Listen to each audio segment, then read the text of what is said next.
Residents of Huntingburg got an up-close look at future plans for the city. We'll have more on that. Plus, Kimball International has announced a new appointment to its board of directors. We have those details, and Purdue Extension educator Jan Dugan discusses healthy beverage choices tonight on Inform. All of that and much more is up next here on the 18 WJTS News.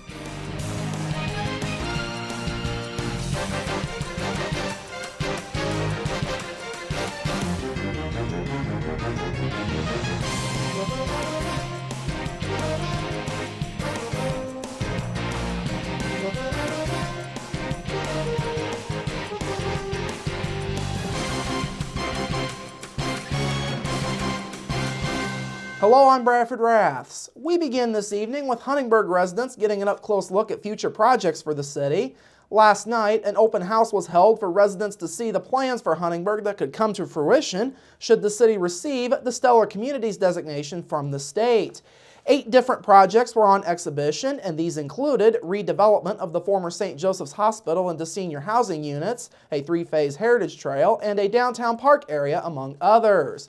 Huntingburg Mayor Denny Spinner says having everything available for the public to see is another move forward. Well, this is kind of the process that we've put together to get to this point. We've had a lot of public input with our Reviving the Pride listening sessions, with our comprehensive plan, a lot of public hearings on that. We've had public input in our downtown revitalization. So this tonight is kind of the culmination of all that work, showing them what they've told us are the most important projects in Huntingburg, and moves us from a planning stage into a program stage.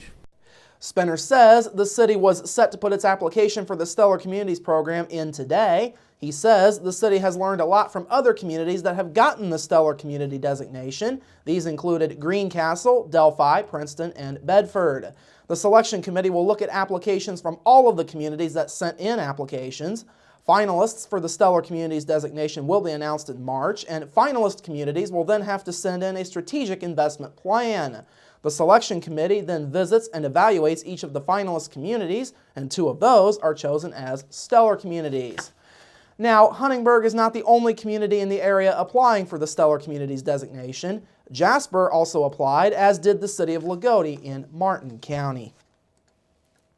Jasper-based Kimball International Incorporated has announced a new appointment. The company announced yesterday afternoon that Robert Bob Schneider has been appointed to the company's board of directors. Schneider's appointment is effective as of yesterday's regular board meeting where he was elected.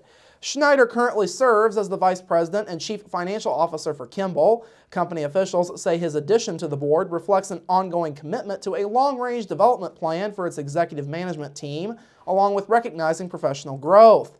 The 53-year-old Schneider will be succeeding current president and CEO James Tinn. Tinn is set to retire later this year after Kimball completes a spin-off of its Electronics Manufacturing Services, or EMS, segment. The EMS segment is set to be a standalone publicly traded company, which is a decision that was announced by Kimball last month. Schneider earned his bachelor's degree in accounting from Indiana University back in 1983. He has served in several financial capacities since joining Kimball back in 1987. He's served as a company officer since 1992. He currently works with strategic planning, finance, audit, and treasury services. He assumed the responsibility for the financial, strategic, and operational sides of the Kimball Hospitality Furniture Network last year. Schneider also currently serves on Kimball's 8-member corporate steering committee and serves on the advisory board for FM Global Insurance, which is a company whose focus is on loss prevention.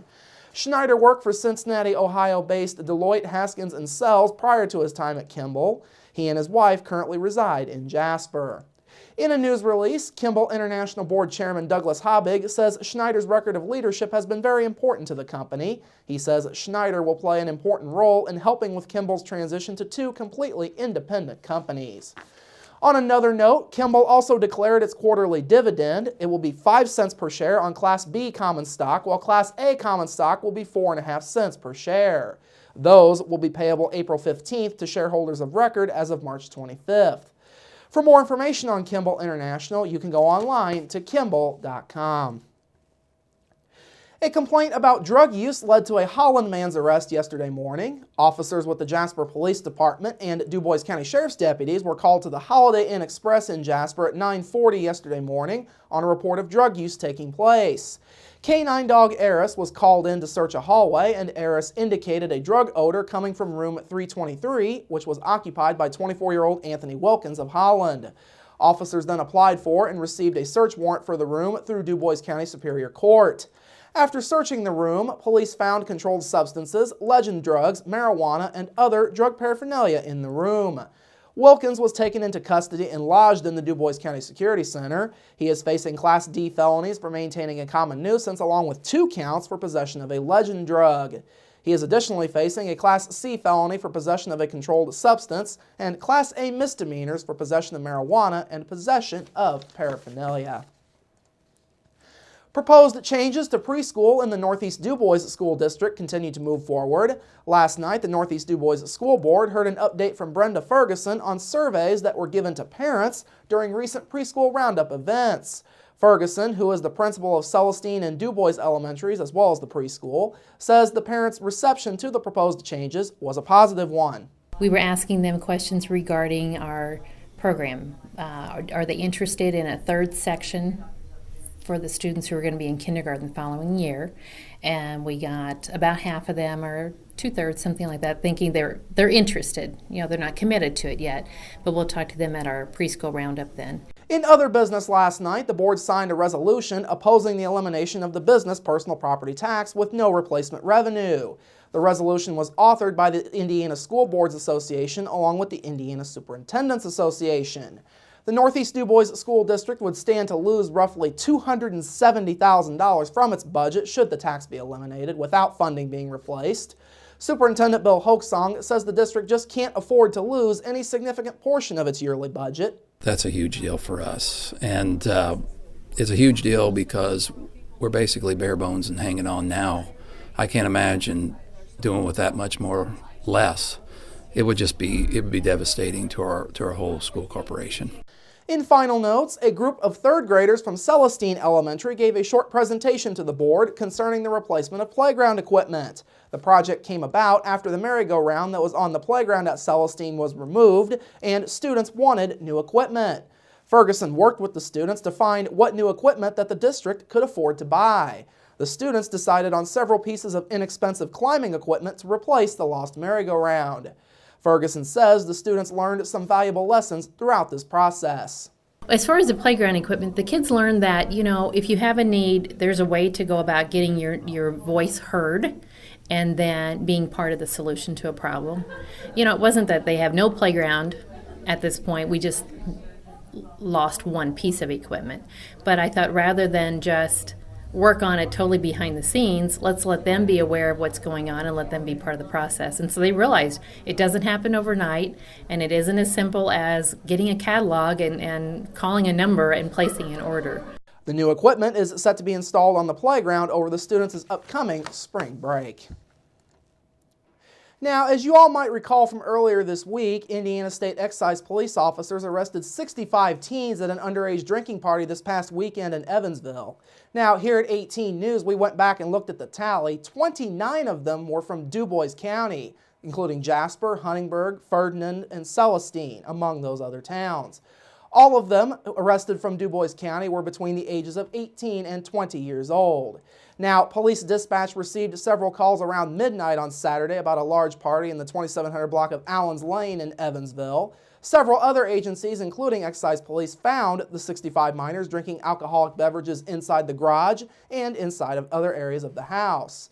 A 19-year-old was arrested and preliminarily charged with illegal consumption of alcohol and resisting law enforcement, and 2 of the teens arrested lived at the home. 4 of them in all arrested were less than 18 years of age. Finally this evening, a longtime member of the Indiana Senate has decided to run for another term. In a news release, District 47 State Senator Richard Young says he hopes to have the opportunity to continue to serve the people of his district and to continue to work on legislation that improves the lives of all Hoosiers. District 47 consists of Columbia, Ferdinand, Hall, Harbison, Jackson, Jefferson, and Marion townships in DuBois County, and all of Crawford, Orange, Perry, Harrison, and Washington counties. The 71-year-old Democrat has been an ardent advocate for community development initiatives, educational improvements, and financial stewardship. He maintains these issues will remain amongst his top priorities in the coming year. Young currently serves as a ranking Democrat on the Senate's Agriculture and Natural Resources Committee, as well as on the Senate Local Government Committee. He is a member of the Senate Financial Institutions Committee and the Senate Insurance Committee as well. Back in 2009, he founded the Indiana General Assembly's Rural Caucus, which is a bipartisan group of legislators from the state Senate and House of Representatives that acts as an advocate for the concerns and interests of those rural communities. Young and his wife live in Milltown and together have 7 adult children and 10 grandchildren. Now, as you can see on your screen, Young's announcement to seek re-election adds another candidate to a somewhat crowded District 47 race. Aaron Houchin and Tad Whitus have announced their intent to run on the Republican ticket for the District 47 seat. All right, coming up after the break, your local forecast, sports with Kurt Guxell, and Inform featuring Purdue Extension educator Jan Dugan. That's all up next here on the 18 WJTS News. Local people watching local people.